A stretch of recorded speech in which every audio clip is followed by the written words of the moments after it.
Welcome to Pack Talk Podcast, episode 98. Today we're talking about homesteading with dogs. And this topic came up from social media, which social media has its pros and cons. But one of the pros is communicating with other people all around the world. And there's a lot of Facebook groups with people working on different things. And so I was tagged in a group with people that are focused on homesteading, having some dog problems. So that's how this topic came up. So we're going to address that today. Homesteading with dogs. There's a couple considerations going on when you're homesteading and you have some dogs. And first of all, we'll just talk about what is homesteading. And homesteading is basically, you have more than a home. You have a house, you have some property, generally a couple acres to a lot of acres. Usually you're going to have some extra animals that could be providing food or some kind of resource to you. You can have crops, you can have water, you can have a number of things, but that's basically what homesteading is. Essentially, moving out of a more urban area and starting to provide for yourself on that property that you have. Like I said, some people have just a couple acres and they have horses, donkeys, cows, chickens, whatever. Some people have more property. But it is becoming a more common practice. There's a lot of people trying to move out of congested areas, get themselves a property where they can get off the grid, for example. A lot of people are trying to go solar or other methods to get off the grid, essentially provide their own food, things like that, provide their own income. They can be hatching eggs, selling those eggs, things like that. So that's one of the main things that is going on with homesteading. Like I said, it's becoming more common these days, seems like anyway.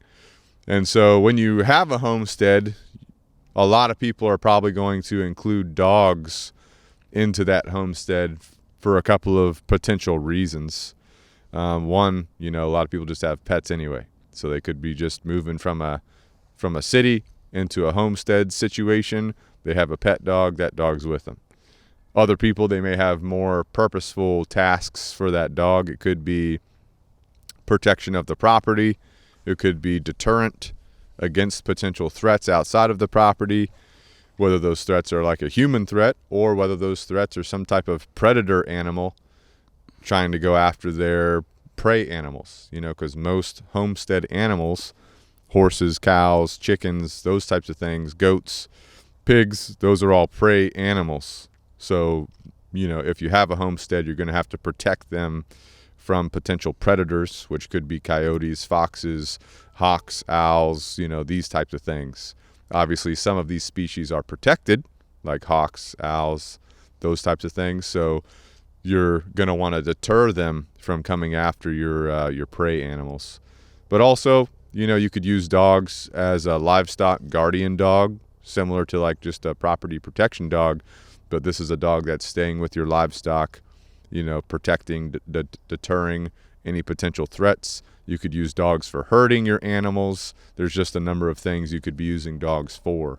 So we'll talk a little bit about the different purposes of dogs on the homestead. We'll talk about what types of dogs could be best for the homestead. We're also going to be talking about common issues that are going to need work with the dogs.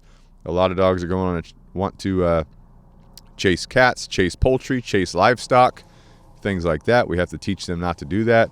We have to teach dogs to respect boundaries of other animals, larger prey animals like horses, cows, ostriches, pigs, goats, those types of animals. And then we're going to talk about how to resolve those issues.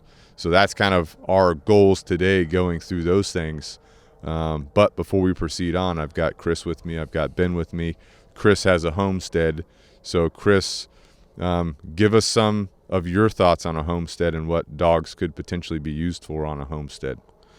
Yeah, I mean, my idea of a homestead, I would say I'm in the very amateur phases of homestead. Of a homestead. When my end goal for a homestead would be self-reliance, not necessarily off the grid per se, but the ability to be off the grid. That would be, I'm at the finished stage. Talking about from a food from standpoint? Anything, income, food, security, all that stuff. Power. Community, power, What all about that. power? Yeah, power.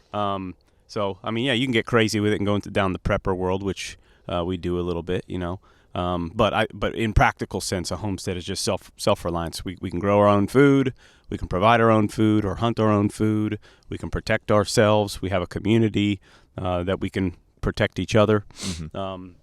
So that's to me what a homestead is, and that's kind of my goal, like what I want to slowly be moving towards. And so me personally, as far as dogs' involvement in that, I think for the most part it's still just pet dogs. Like I just want dogs to be involved in my family because we like dogs. Mm-hmm. But I lean more towards the deterrent / property protection side of things as far as my personal use of dogs. Mm-hmm. I don't think I'll get too much into herding type dogs. You know what I mean? I'm not going to have cattle or livestock to that level. Mm-hmm. Maybe like 2 or 3, a couple goats or something like that, but nothing that I'll need some major herding or anything like that. So I'm looking more for, hey, shady person walks up on the property, I kind of want my dogs to go challenge that. Or like you mentioned, the foxes. That's a real situation we've dealt with our poultry. Foxes like they're Chick-fil-A. You know what I'm saying? So having dogs be able to run that stuff off, which my 2 hound dogs do. They'll run off a fox. But that's kind of where I lean more towards as far as using dogs for the homestead for my personal preference. Yeah, herding would probably be like a larger operation where Sure. you got a lot of cattle, you have a lot of goats, you got to move them from one pasture to another. Yeah. You need assistance rounding those up, so that's what that would probably be used for. But I think most people, like you said, the smaller homesteads are going to be people with, small numbers of livestock or poultry. They're going to be battling with the natural predators in their area, typically probably going to be coyotes, foxes, hawks, owls, possums maybe, raccoons maybe. Other dogs. Yeah, exactly. Those types of things. Possibly an armadillo. I don't really think an armadillo would go after a poultry, but you never know. But those are going to be like your common natural predators. And then, of course, when you're on a homestead, there's less people around. So if you have a suspicious individual or suspicious group of individuals on your property, you want that level of deterrence, and a dog can help you with that. Or a dog can just be a perimeter alarm or an early warning system where you have a dog, it's barking. Yep. It tells you when there's something abnormal on your property or abnormal going on your property. And with that being said, talking about deterrence or early warnings, if you're on a homestead, that is a concern, because there are going to be individuals that are up to no good. Maybe they want to, acquire some of the livestock you have, and so they intend to steal something. Maybe they intend to take advantage of you or something like that. So having early warning out there is going to be helpful in some situations. So your dog can play into that. What else can play into that? Guinea fowl. Yeah. Ben? I got one about the livestock. Cow tipping. Cow tipping. That's You got to keep an eye out for that. Some drunk high schoolers, country boys come through. They want to flip a cow. They get some bright ideas. Sounds like Ben's talking from personal experience. I'm just thinking about tipping a cow. Well, I've remember heard when that we it's talked- impossible. When though. we talked to Three Arrows Farm, they said it's not possible. Yeah, they said it's not impossible. possible. You'll upset the cow. It'll probably be a bad day for you. And I'll say, whenever we got up close to their cows, Ben went up and pet a couple. Those are big cows. They're big You cows, would need bro. some muscle. You need So some I don't manpower. think you're going to be able to tip that cow over. No, and definitely once you not. upset it, it's probably going to crush you. You would probably need like 4 people to tip a I cow. don't know. I know, but you tell that to like a group of male high schoolers. Drunk. You can't tip a cow. Yeah, Right. Yeah. Oh, you watch me, Bubba. I'm a lineman on the football team. Anyway, out in the country parts, you're going to have things like that come up. So early warnings of dogs, guinea fowl, they can be good early warning noise makers for you. So definitely recommend looking into those. But before we proceed on with some common issues you can come up with some dogs on a homestead, let's talk about what types of dogs might be best on a homestead. And I truly think this is just going to come down to the environment that you're in. Mm-hmm. So we are located in the low country of South Carolina, which is generally a warm area, right? We have hot summers. Our winters are not that cold. To us they're cold, but they're not that cold. We're talking about low 30s in the winters for most of the time. Hardly any snow. these types of things. There will be some frost, there will be some freezing, but nothing like, feet of snow going on. You've got homesteads on the Midwest, the West Coast. They may have some snow, they may not have snow, they do have less humidity, so that can be a factor as well in the dog you choose. Then your northern homesteads, we're talking about lots of snow, very cold temperatures for a duration of the year. So you have to take that into consideration as you're selecting a dog to be living on your homestead, because a lot of homestead dogs are going to be living outside.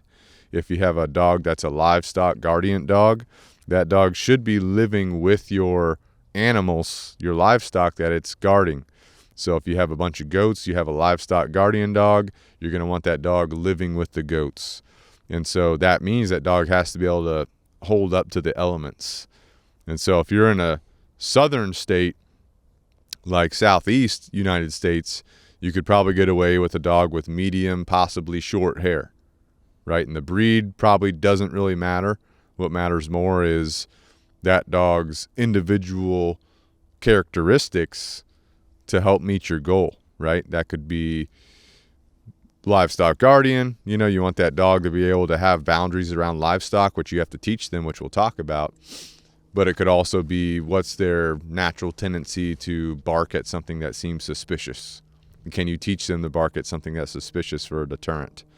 So you're looking at those individual characteristics. Of course, there are breeds, that are typically used on homesteads for a variety of reasons, like your Australian cattle dogs, your blue heelers, your German shepherds, these types of dogs. There's a bunch of different breeds out there. Great Pyrenees, that's a big livestock guardian dog.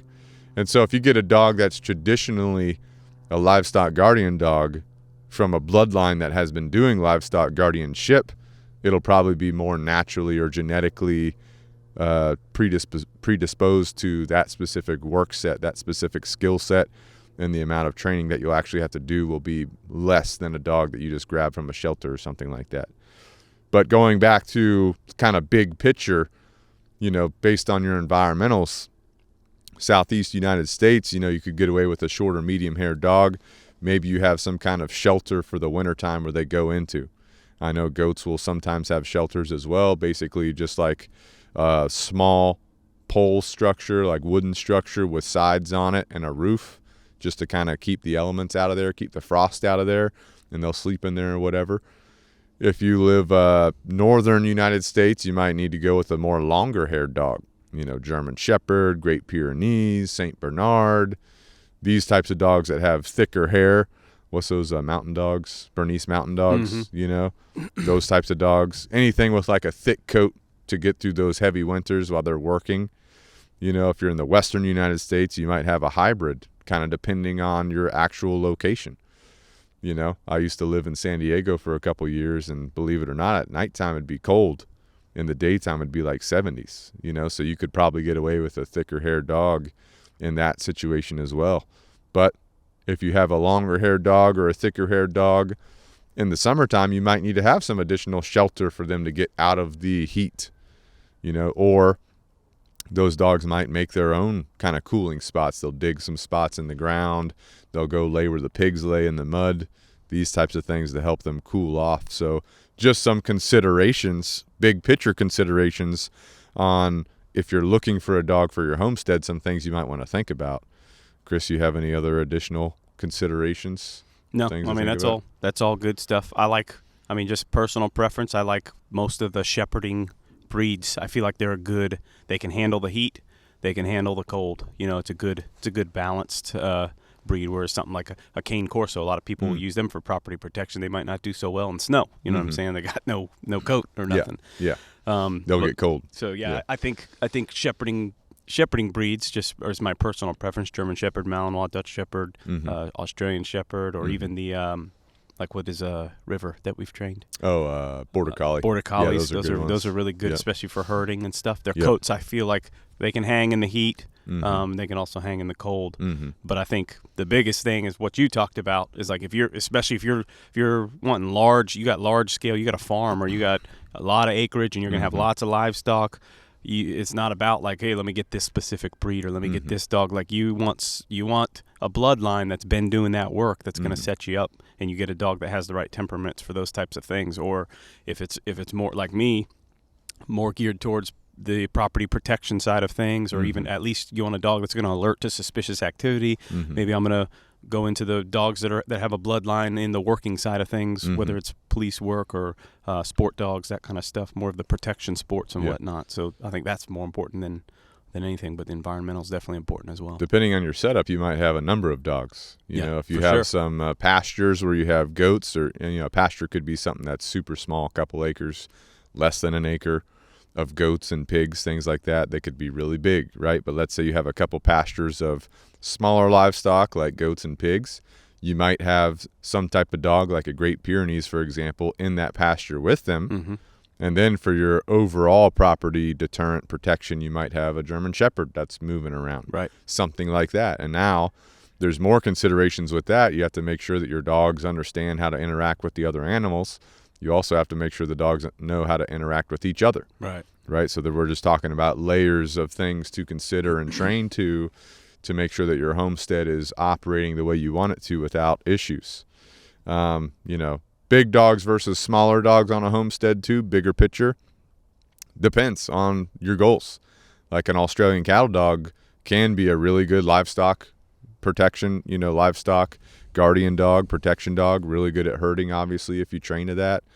Personal protection, property protection, there's definitely capability there, but it is a smaller dog, so someone walking up with ill intent, the smaller dog versus a larger dog may have some kind of factor in their mind, right? A bigger dog might be more intimidating. If your smaller dog, like an Australian cattle dog, can turn on their aggression effectively and show proper aggression to that potential threat, that might be a good enough deterrent, So again, it's going to come down to what you're actually looking for, To be honest, smaller dogs are probably going to have less issues from a health perspective than a bigger dog.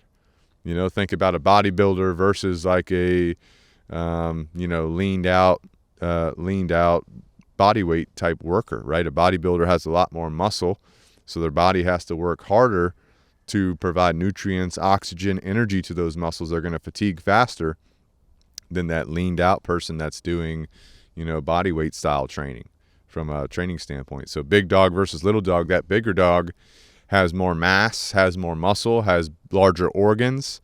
Their body has to work more to provide nutrients and oxygen to that body overall, versus a smaller dog like a border collie, a Australian cattle dog, a blue heeler.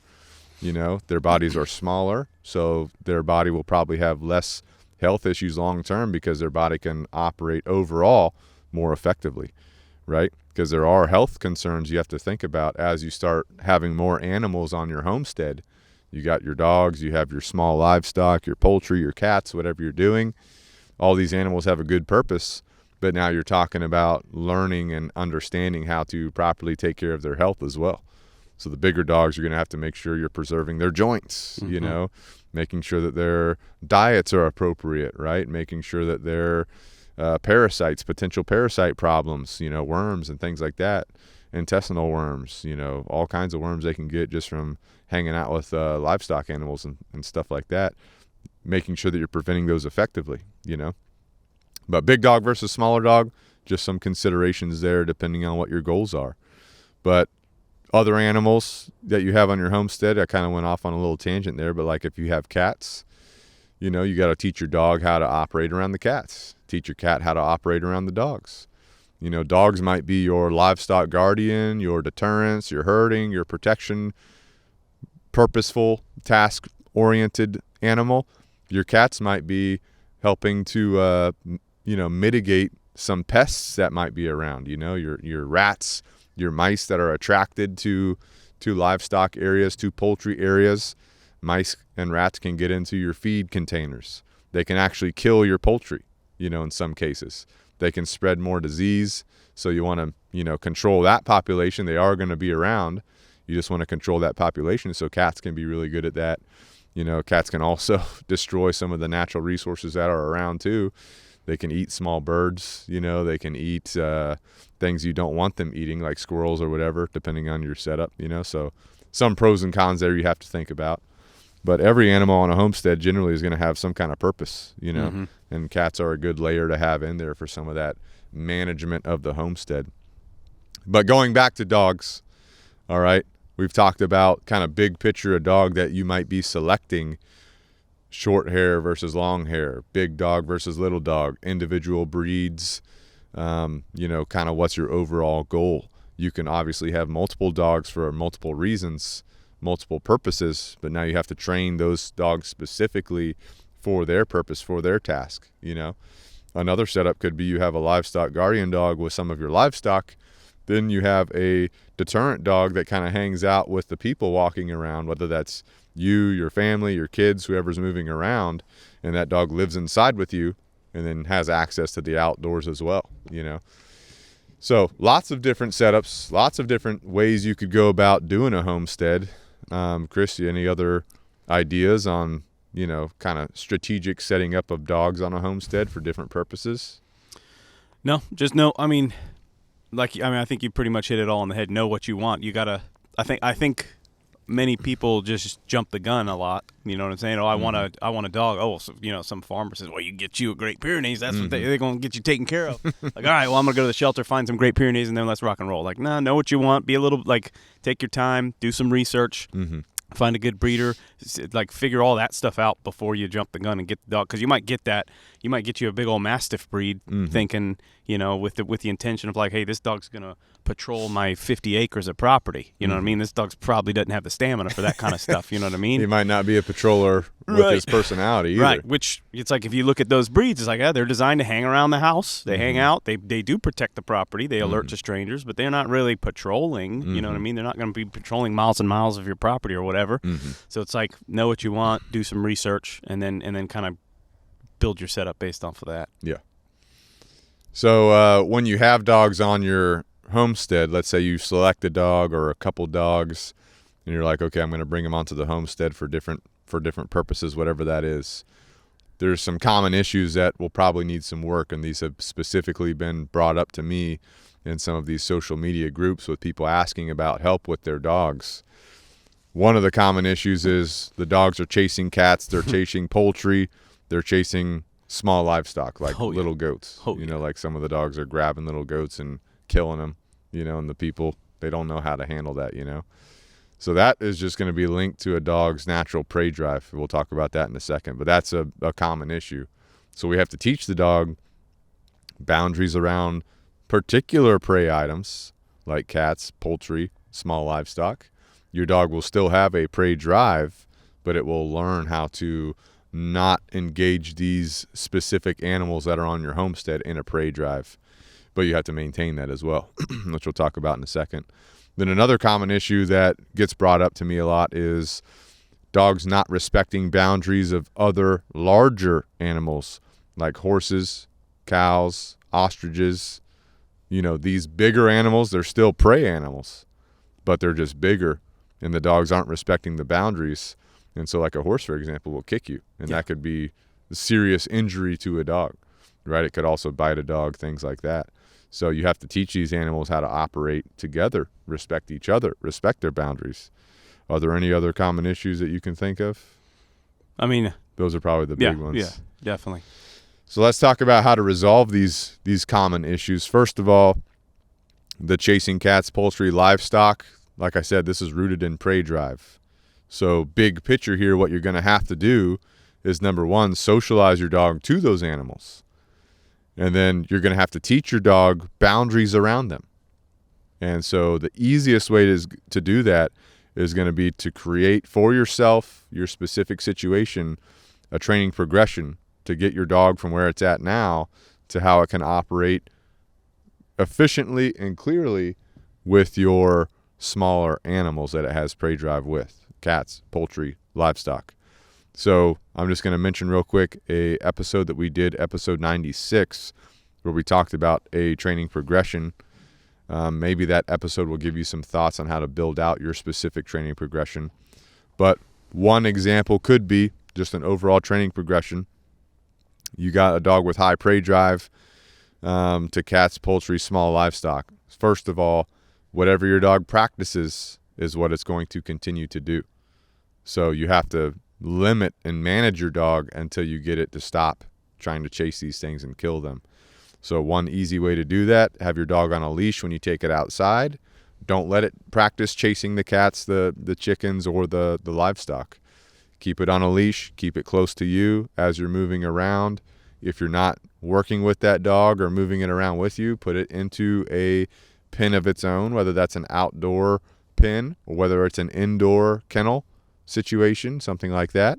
And this too from day one. Like especially a common one is people get puppies, right? So like sometimes puppies, they're super young, they're tiny, they don't have a lot of strength, their teeth are, I mean, they're sharp, but they're not equipped to really kill an animal necessarily. And then the puppies start chasing the cats or they start chasing the chickens, and what do? Oh, look, it's a cute little puppy, right? Like, and it's not a problem till it's a problem. Right. But how many repetitions have they had? So this is like, I mean, I'm experiencing this myself with Rampage, my puppy. He definitely wants to chase some chickens. You know what I'm saying? So from day one, you're not allowed to do that behavior. You know what I'm saying? While you're going through this progression, because they don't, in the beginning, they don't know or understand anything. Right. And don't let your wiener dogs fool you either. I've seen them snap some chicken necks. Oh, yeah. You know? Oh, they'll get after it. I mean, they were literally bred to hunt badgers. Yeah. You know, so don't let them fool you. Yeah.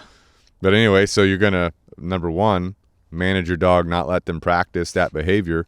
Number two, you have to start teaching them what to do. Your dog doesn't know what to do. It has this prey drive. It likes to chase things. It doesn't know what to do. So you're going to teach them what to do. First of all, you're going to establish engagement with your dog where it knows how to give you eye contact. Then you're going to establish certain obedience behaviors with your dog on a homestead. You probably don't care about heeling. You probably don't care about loose leash walking because your dog's going to be off leash for the most part. But it could still be an important thing to teach your dog. So, you know, if you're focusing on the big picture items, you get that engagement done. You're letting your dog not practice bad behaviors like chasing your prey animals. You teach your dog how to come on command. That'd be one of the most important obedience commands. You teach your dog how to downstay. That's another important obedience command. That's your self-control. Once you get that done, you teach your dog accountability with a leash so they understand what happens if they break a rule. You teach them remote collar conditioning and application, which we did a podcast episode 75 on remote collars that tells you how to do that, gives you all the details on that. The reason why that's important is because that's your invisible leash. Even if you teach your dog all this stuff and they're not chasing your prey animals anymore, it's not guaranteed they're never going to, like, all of a sudden chase one out of nowhere. So that's why you have your remote collar, so you can remind them to not be doing those types of bad behaviors. And once you get that done, your remote collar done, now you're just kind of proofing your dog's boundaries around the prey animals. So if your dog is around the cats and is staring at them a little bit too much, you can communicate with your remote collar to avert their gaze from the cat back to you, or avert it from the cat, period. As long as they're not focused on the cat or trying to chase the cat, they can do whatever they want. The minute they try to go for that cat, they get recalled to you and a correction applied via remote collar if they're not moving back to you. That's as simple as you can get it. You know, then you just maintain that. You do that with all of your small prey animals. Then over time, you just have your dogs and your prey animals around each other more and more, establishing and maintaining your dog's boundaries to them. And then you'll find it being where your dog understands and doesn't go after them anymore. That is probably the simplest training progression that's focused on that specific problem. Is there any other things you would add to that, or other considerations? Yeah, I think the temptation is for most people to jump to the accountability side of things. So I think you need to be careful there. Like, and you can be successful with that, right? Like, hey, look, every time my dog goes after a chicken, I'm just going to give him a correction on the leash or remote collar or whatever. Mm-hmm. And so like now you're talking about building an aversion, right? Where now my dog's actively avoiding my chickens or livestock or whatever. So like obviously if you're in a bigger picture, you want herding, that can be a big problem, right? Where now like the dog wants nothing to do with the livestock. That can accomplish your goals and that, hey, just my dog stays away, whatever. But I think what you want is toleration. Like you just want your dog to not necessarily avoid them. You want integration. You want integration. Like with we're all a unit. We're all part of the homestead. It doesn't have to be that we all get along, but you tolerate each other. You're not necessarily avoidant of these things, but you understand the boundaries that like you're not going to chase and kill my chickens, but you should be able to hang out at a downstay while I'm out over here, 10 feet away feeding my chickens. Yeah. You see what I'm saying? Or if you go into a pasture with your goats, right. you want your dog in that pasture with you. Right. You got to make sure that they understand to not go after the goats, so Right. they can just be in integrated operation with the goats. Right. Yep. And if you're wanting one of these dogs that's like a multi-purpose type thing, right? And you're just going straight to your corrections and you're killing their drives to chase and bite things, right? Like maybe I want my dog to chase off and bite people potentially, right? If the wrong type of person's finding their way onto my property, that could be a potential goal for my dog, or a fox, or there might be a time where I want my dog, hey, go chase that thing and attack that thing or whatever. I mean, if you kill the prey drive, like you said, they might not even go after the fox if the fox is just there. like, that's not something we do. Right. You know what I'm saying? You don't chase anything. Right. It's like you don't chase these specific animals. Right. Right. Right. Exactly. And that's where the engagement, the focus building, the boundaries, like teaching the expectations, going through that training progression, it's deeper than just correct. A lot of old school people say, hey, just correct your dog when they're doing the thing you don't want them to do. And if you leave it at that, you can have other consequences. It might get you where you're wanting, but it's not going to be the best method. It's always better to take your time with it and go through the proper steps and have that big strategic picture in mind. Like, what are your long-term goals? Then you create a training progression that aligns with your long-term goals, that integrates all of your animals together the best as possible. Because like Chris said, if you jump the gun and you just, go on the internet and you search like how to get my dog to stop chasing chickens and someone says, well, I put this Garmin remote collar on them and I started hitting them with it and they stopped, right? That's going to potentially kill the dog's drive overall. And that can create problems for goals that you have depending on what your goals are, so definitely a good discussion point there. Boundaries to other prey animals like horses, cows, ostrich, donkeys. I mean, donkeys are generally kept with cows, kept with horses as a guardian animal. So if your dog goes up and doesn't respect a donkey is more likely to cause injury to your dog. But I've trained a number of dogs for people. I've trained a dog for a horse ranch before. We had to teach that dog how to operate in proximity to the horses. Because when you have a large number of horses like these ranchers did, you got to go drag those fields out, the horse poop, Oh, yeah. You get in your little gator or your Polaris, you hook up the drag up to it, you drag it around. They wanted their dog running with them as they're driving their gator around or their Polaris around in the horse area as they're in those horse pastures. And so your dog has to know how to operate around the horses. Your dog also has to know how to operate with the gator or the Polaris, because some dogs will want to chase that, bite at the wheels, things like that. So you also have to teach that, and that's just a boundary thing. Other people I've trained dogs for, they like riding horses on like trails. They have a large property. They have horses. They like taking their horses and riding them down trails. They want their dogs with them. So teaching your dog how to walk in proximity to that horse. Your dog is a predator. Your dog's legit a predator. So your horse might interpret your dog as having predator intentions unless you properly integrate them together. One thing you'll have to teach your dog, don't walk up behind your horse. You have to walk up at an angle from your horse's eye where your horse can clearly see your dog and clearly understand their intentions, so it doesn't spook them or upset them, just as an example. So if you're doing like a trail ride with your horse, you got your dog with you, your dog needs to know where to walk in relation to that horse. But boundaries are generally just rooted in the dog not understanding what to do. If you don't teach your dog what to do, how to operate in different situations, just like with chasing your smaller prey animals, your chickens, for example, your dog doesn't know what to do. You have to teach your dog what to do to integrate properly. So you have to teach boundaries to your dog. You have to teach them to walk in a proper view of the larger animal so it doesn't upset them. You have to keep in mind, like I already said, that dogs are predator animals. Their appearance could trigger a prey animal like a horse, a cow, an ostrich, something like that. And these larger animals can cause major injury. Oh, yeah. Or kill a dog. So you don't want that happening either. You didn't get a dog for your cow to kill it. You know what I'm saying? So a training progression, again, has to be built out for this boundary goal. And it's going to be very similar to the chasing scenario training progression. But first, you're going to want to not let your dog practice behaviors you don't want it to perform. So you don't want it to practice running up on your horses, running up on your cows and spooking them. You also have to, and again, the way we did that before was with a leash. You're going to do that with a leash or a long line as well. And that's going to help you start establishing some boundaries to those animals with your leash itself. Then you're going to want to teach engagement. You're going to want to teach your dog how to perform specific obedience behaviors, like a come command would be critical. Down stay command would be critical in my mind. A sit stay, something like that. And then again, your accountability for doing something wrong. If I tell you to come, you're not coming. You get accountability for that with the leash first, and then remote collar conditioning and application, because that remote collar is going to be your invisible leash. And if I can teach that properly and not rush it, if I can teach that properly, that remote collar will allow me to give my dog the freedom that it desires, the freedom that it has earned as a dog on your homestead, but also communicate very clearly to them. And then after you do that, you're going to go into specific scenarios. So if you like trail riding with your horses, you're going to do that with your dog, and you're going to teach your dog how to walk in relation to that horse, generally off to the left or right side of that horse at enough distance where your horse is comfortable.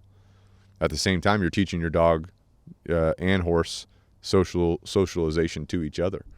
If you like going out and tending to your cows, or hanging out with your cows, maybe you got to give them hay or whatever nutrients they need. You know how they have those mineral blocks for them, or just checking on them. You have to teach your dog what to do when different things are going on. You don't run up to the cows. You stay at enough distance where those cows are comfortable and you're comfortable, And if you do that, you might see your animals naturally getting closer on their own and operating together on their own because they're properly integrated. But you might have some animals that long term, they don't want their bubble broken by that dog. What else you got? Considerations for that, Chris? Yeah, no, that's good. One of the scenarios you brought up is like teaching the dogs how to approach. You know what I'm saying? So coming up behind, but there could also be like the horse side of things, and I'm definitely not an expert on that side of things, but you're training your horse as well. So you could, in that scenario, if I'm riding my horse and the dog's off behind me in the woods or whatever, and I need to recall him, like that dog, you can either teach your dog to come wide and come up the front, or you can get your horse used to your dog approaching from the rear. Right. You know what I'm saying? So like it can go both ways, but it all comes down to scenarios, and you can't run those scenarios without that foundation of training in place. But yeah, I think just what do you need, and then how do you get there? Right. You have to develop the critical thinking skill set, which is what we're trying to help you do by having this discussion. Of course, we can take you through all the minor details of actually what to do. But if you have the critical thinking skill set, you understand the principles of training, you can use that to your advantage to tackle any situation. Yeah. The lady that I did, the lady that liked riding her horses on the trail with her dog, we would walk the horses with the dog on a leash and teach the dog approaches to the horse with the leash, the long leash, before we ever got on the horse and were riding the horse. But yeah, you also have to socialize your prey animals to your dog as well. Yeah. Your chickens, your cats, your horses, your cows. You have to teach them that dog is not a threat. Now, you do run the risk of those prey animals becoming desensitized to actual threats, because dogs and coyotes look very similar. Yeah. So that's a disadvantage of that. For sure.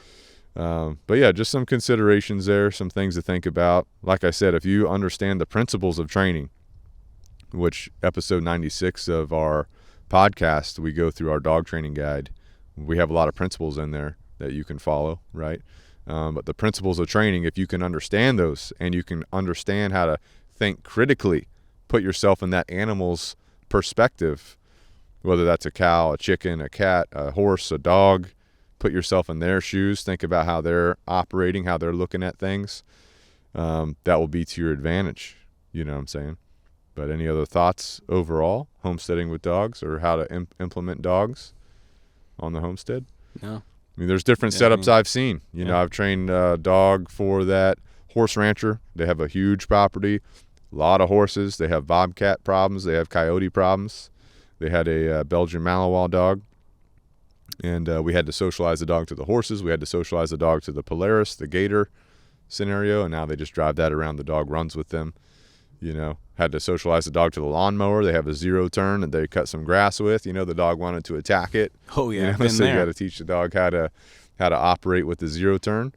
But once you get all that done, you're integrated now. That dog lives in their house, like it sleeps in their house at nighttime, but during the day when they're out on the ranch, that dog's out there with them, and that dog's working all day with them.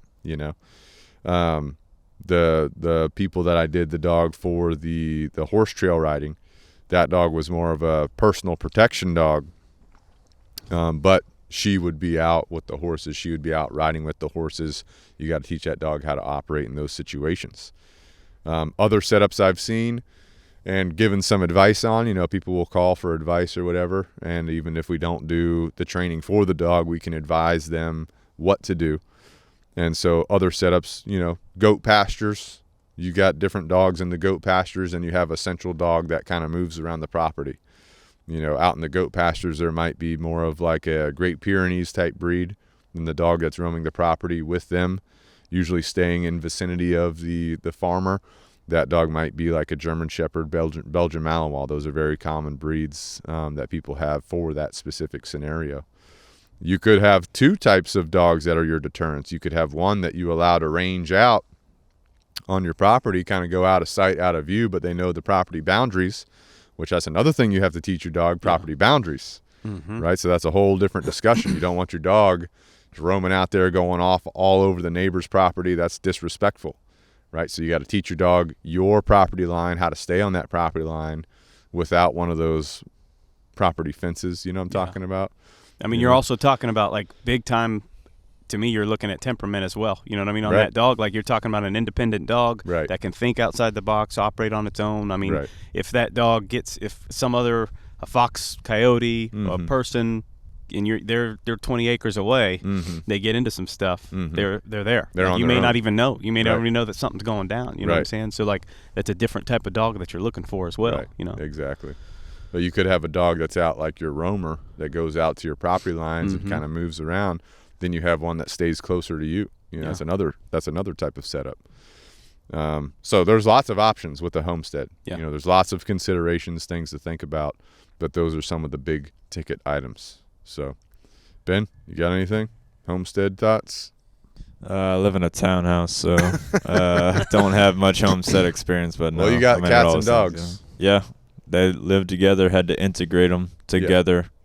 And still got a couple, sometimes my big dog will go after the cat, but they're cool with each other. Well, that's the thing, though. It's like this. It's not that different, right? Like that's the whole thing. You live in a townhouse, you got things you're going to deal with. You got to encounter dogs out in your neighborhood. Yeah, definitely. In my backyard. It's all very, very, as far as how you would approach this stuff, it's all really the same, just the scenarios are different. Yeah, pretty much. All right, well, any closing thoughts, guys? All good. Good to go. Homesteads, it's the thing. People are definitely homesteading. I'm definitely pro homestead. Getting out of the city, getting their piece of land, and learning how to live on the land. And on a homestead, there's always things to do. Yeah. There's always improvements to the land. You might need some French drains for your water problems. You might need a pond, which if you got a pond now, what are you doing with your dog with the pond? Is there a problem with the dog with it? Is there no problem? What about snakes? You got snake considerations, venomous snake considerations. How are you going to manage your snake areas? Your hoof stock will help with your snake problems, but if you don't have a lot of hoof stock, you could have venomous snakes moving around. How does your dog interact with a snake in general, right? Have you taught your dog to avoid snakes? Do you not want your dog to avoid snakes? So there's so many different things you could go down, tangents you could go on with a homestead, just so many considerations. But real quick, if you're wanting some more information on individual things you can work on with your dog, especially from a homesteading perspective, our episodes, we've got episode 96, that's your overall dog training guide. You've got episode 80, that's how we teach a stay command, a stay behavior. You've got episode 59, that's how you teach a come command. You've got episode 75. That's going to be your remote collar considerations and understanding and how to teach a remote collar. So those would be probably the big ticket ones you'd want to think about. All right. We've also got episode 90 on socialization. That's specifically for pet dogs, but the same principles and concepts would apply to socializing a dog to your homestead animals. So every animal has a purpose on a homestead. Dogs, like we said, protection of property, deterrence, livestock guardian, those types of things. Cats, that's going to help you with your pest control, your mice, your rats, those types of things. You've got your poultry, right? Obviously, chickens, providing you with eggs. If you free range them, you get that next level egg, you know? Oh, yeah. That's the good stuff. Poultry also good for pest control. You know, if you got the free rangers, they're out roaming around. They're eating the spiders, the palmetto bugs. If you live in a southern state, they're eating the ticks, the fleas, these types of things. So it can help you with your overall homestead plan, your homestead strategic plan. That can be some good, you know, just pest control for you. Now, that does come with risks. If you're going to free range them, you got higher risks from predators, you know. You've got your guinea fowl, which could be an early warning system. They could also be really good at pest control as well. They could also let you know if there's a potential predator around the areas that they're in. You know, there's been many times where a fox shows up and guinea fowl will alert to that fox. So now you can react and try to protect your livestock. Goats can be really good for maintaining your wood line, you know, maintaining pastures, you know, because they're eating everything basically. Pigs, same thing. Horses, you know, those are generally prey animals, but you can use them for a variety of things. You can use them to move around. You know, cows, obviously, milk, you know, beef, these types of things are also really good about maintaining your land, grazing your land. So just a lot of options out there. Fertilizer. Chickens are good fertilizer. They provide good fertilizer too. Oh, I know that. So lots of options out there, lots of considerations. But that's all we got for you guys for our thoughts on homesteading with dogs. If you have specific things you'd like to talk to us about, just hit us up. Let us know. We'd be more than happy to have that discussion with you. We, Canine Revolution Dog Training, are now doing virtual lessons. So even if you live at a distance from us and you still want us to consult with you and, you know, advise you on specific things to be doing with your dog, whether that's one time or multiple times, you can hit us up at info@caninerevolutiondogtraining.com or 843-213-2676. We're more than happy to set up a virtual appointment with you to help you meet your goals with your dog. We've got a team of over 25 people ready to serve you and your dog. If you're across the United States or if you're in our area, South Carolina, you can bring your dog to us, or if you're in our local area, we can come to you and train your dog for you, right? Then train you and your family. Dog training is a two-part thing. One, it's training the dog how to behave, how to perform. Two, it's training the family, and it's integrating those two parts together. That's what our programs accomplish. We've also got Canine Revolution Apparel. That's going to be your good stuff on Amazon. You're going to be your good to go stuff, right? I got my good to go beanie on today. It's really warm too. But you can also get your Canine Revolution logo on a hoodie, on a shirt, right? On a mug. Get that on Amazon. You can also get it through our Facebook and Instagram pages now. We're working on it on the YouTube, right? And the TikTok. So you have more options to acquire your Canine Revolution apparel to represent, right? Represent and just be good to go overall. We've also got Origin USA, which Chris has an Origin beanie on today. Also warm. Very warm. Yeah. American made. Yeah. Yeah.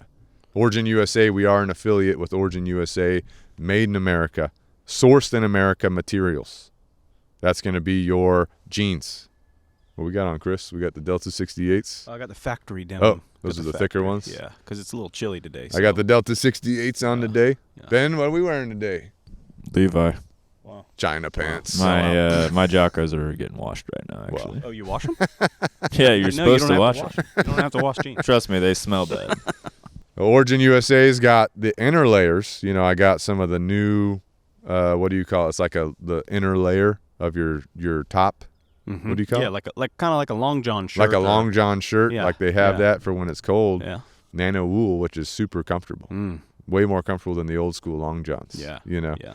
But I got that for the top and the bottom. Under my pants, I can put it. I don't have it on today. But I was gonna say, could you show us? The other day it was super cold, and I had those on underneath. Then my top's good to go. So Origin's got what you need.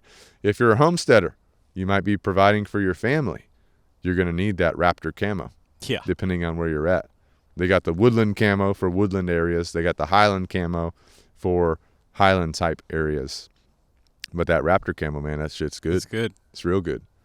So they have multiple layers of that too. Yeah. So when you go out, let's say you're deer hunting to provide for your family, you go out to your homestead, property where you're going to be doing that at, you'll blend right in and you'll be warm and comfortable. Oh, yeah.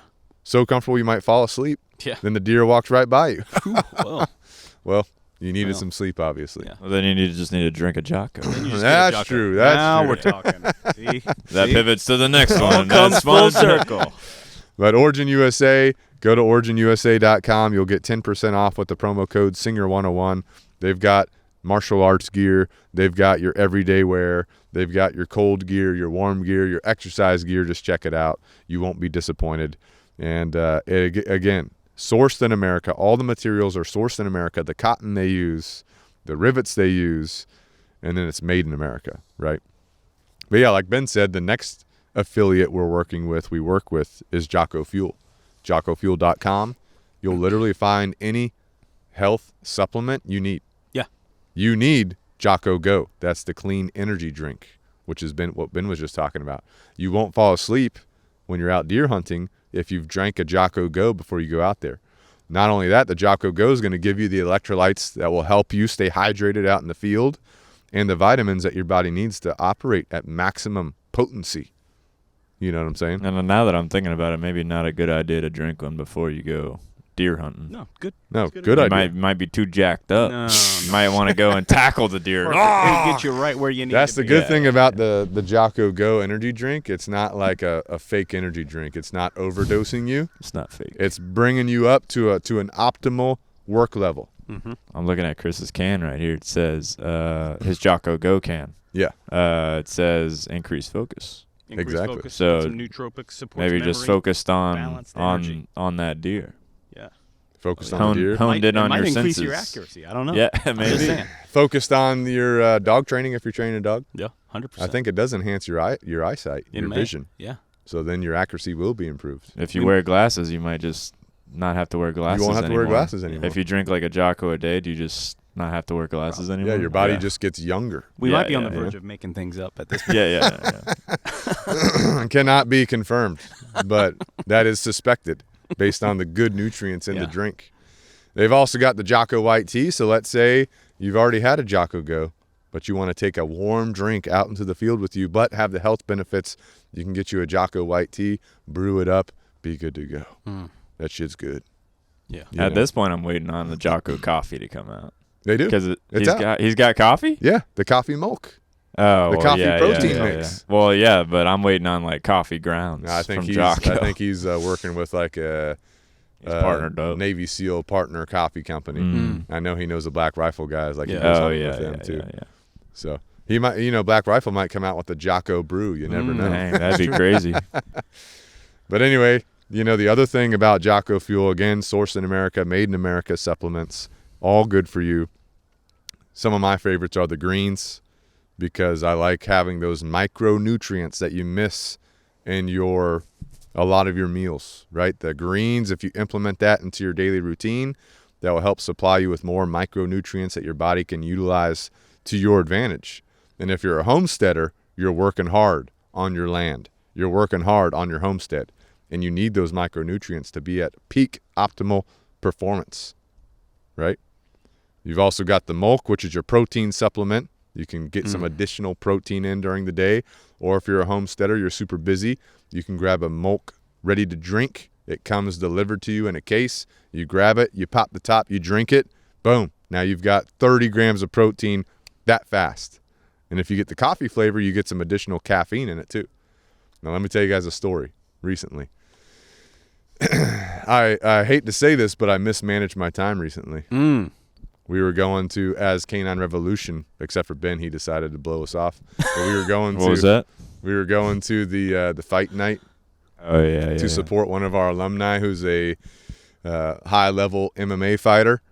And Ben blew us off. He couldn't make it for We had whatever other reason. arrangements made But months before Ben's that. fiance, she held it down for him. She did. Yeah, she held it down. represents me as well, so I was there technically. Anyway, I mismanaged my time. I had to leave, and I had planned on eating a meal before I left, but I ran out of time. So what did I do? Boom. I grabbed two You Milk doubled it. RTDs because I needed 60 grams of protein. Boom. I grabbed those puppies. I grab a go. So on the way to that event, which is like a 40-minute drive for me, I drank my RTDs, my Molks. Now I got my protein in me. Took the go with me into the event. So because, again, the event was later in the evening. So I'm staying up past my normal bedtime. So I knew I needed that extra help to assist me staying up past bedtime. Yeah. So it got me through the evening, no problems. I did hear a story What? about that night.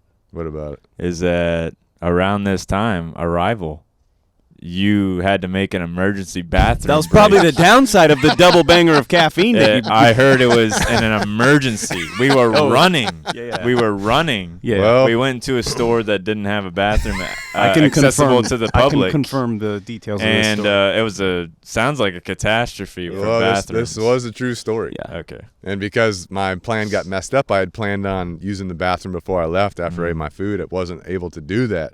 So I added in all these extra nutrients, and my body is like processing everything. It's like, you got to go now. I mean, he stopped traffic. Like, he jaywalked across. Jay ran. He I Jay believe ran. it. So we park in the parking garage because it's downtown Charleston. We park in the parking garage. I run. Ben's fiance is there before me and my wife. So I'm calling her. I'm like, where's the bathroom? Find it. Where's the Scope it public out. bathroom? She's like, they're down here. I run down the stairs. They're closed. They're locked. I'm like, fuck. And so there's a Target next door. So I run into the Target. I'm running around.